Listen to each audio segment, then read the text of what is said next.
Hi. Today, this book is called A is for Artichoke. It's from America's Test Kitchen. I love that TV show. I love their cookbooks, their recipes. It says it's a foodie alphabet from artichoke to zest. A is for artichoke. An artichoke is a flower we eat. This flower is a type of thistle that can grow to be 6 feet tall. Small baby artichokes come from the same plant as regular globe artichokes. Baby artichokes grow on lower branches of the plant and get less sun, so they are not as big. B is for brine. A brine is a mixture of salt and water. To make brine, dissolve salt in water.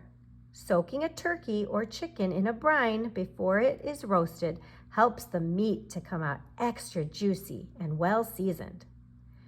Brining dried beans helps them from bursting when cooked. C is for caramelization. Caramelization is a fancy word for browning. When vegetables, including garlic and onions, are heated, their natural sugars undergo chemical reactions that produce brown-colored compounds and create new flavors, some sweet and some bitter. D is for dulse. Dulse is a red sea vegetable. Sea vegetables, also called seaweed, are some of the most nutritious foods on the planet. They're delicious too.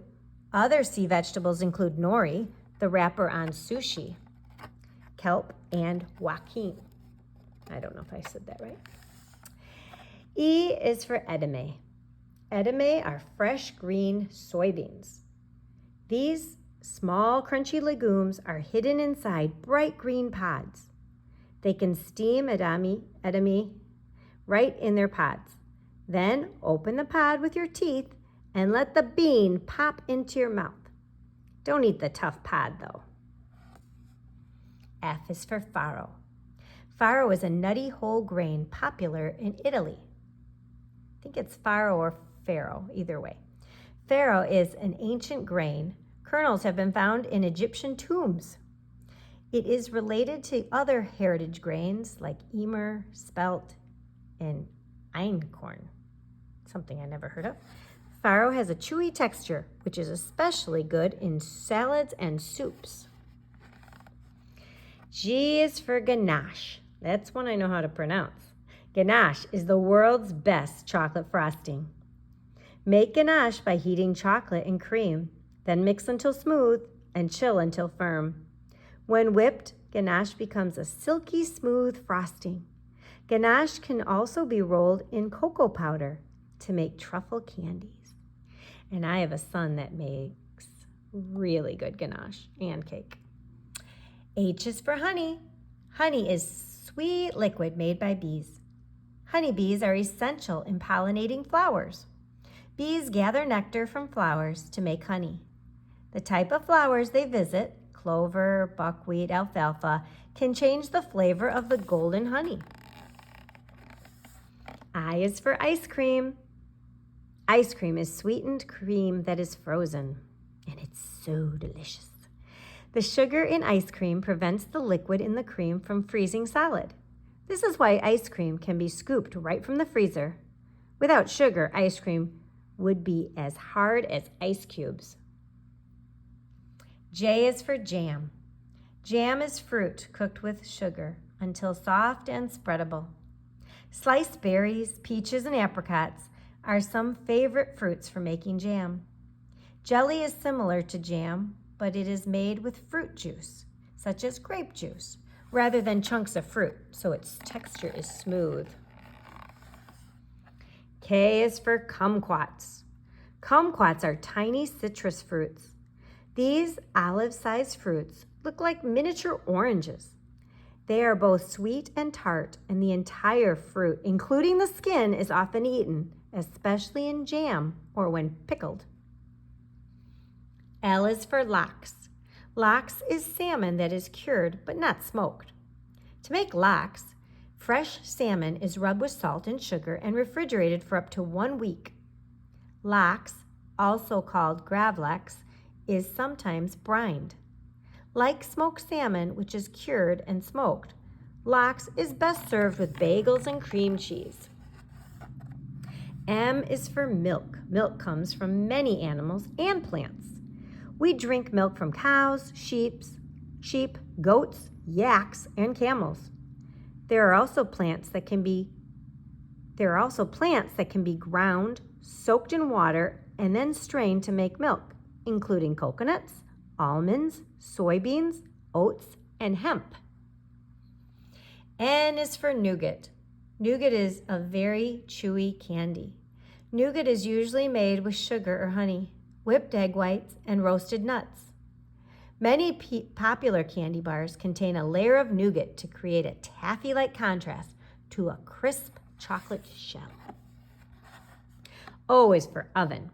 An oven is an appliance that uses heat to cook food.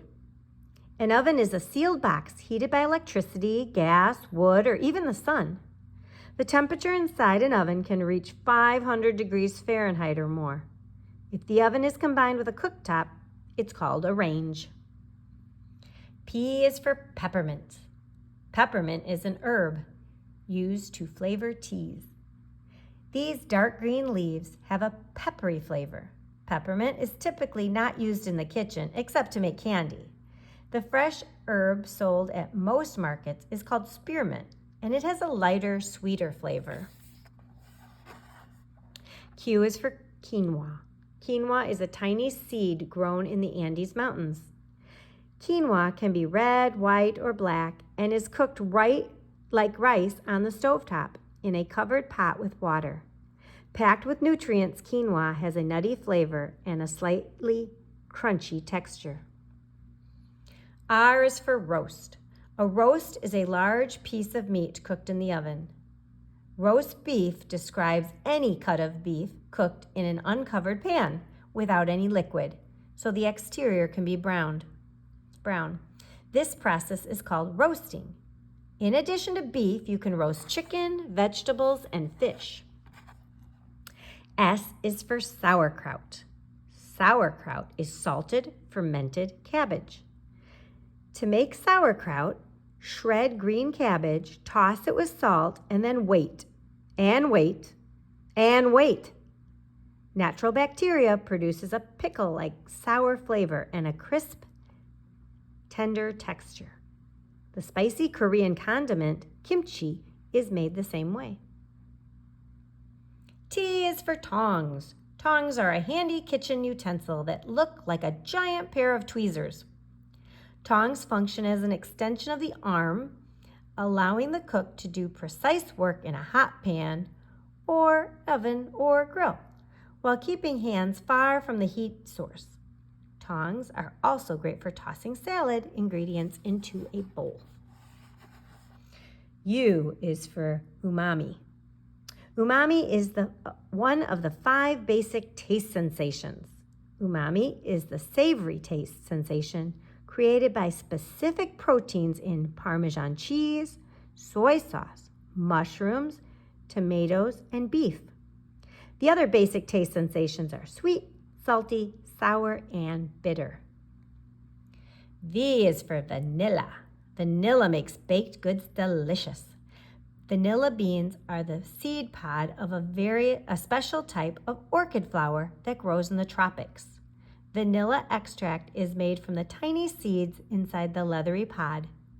Both vanilla beans and vanilla extract add flavor to cakes, cookies, custards, and more. W is for whisk. A whisk is a tool used to combine and whip ingredients. A typical whisk has 10 wires connected by a handle.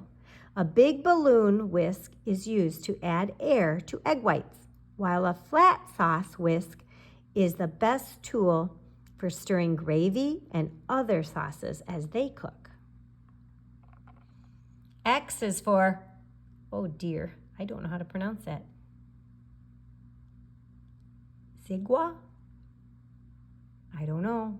Fact check me. Zigua is a large melon with a hard green rind. They have red or yellow pulp that is crunchy and sweet. The pulp usually contains black seeds. We typically call this fruit watermelon because it is so juicy.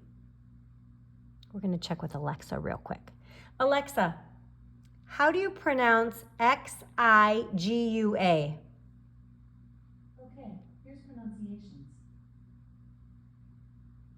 I would pronounce it as Zika. Ziga. I have a feeling that I misheard you. I have some suggestions on what you might have been trying to pronounce. Do you want to hear them? No. Okay, so it's watermelon, right?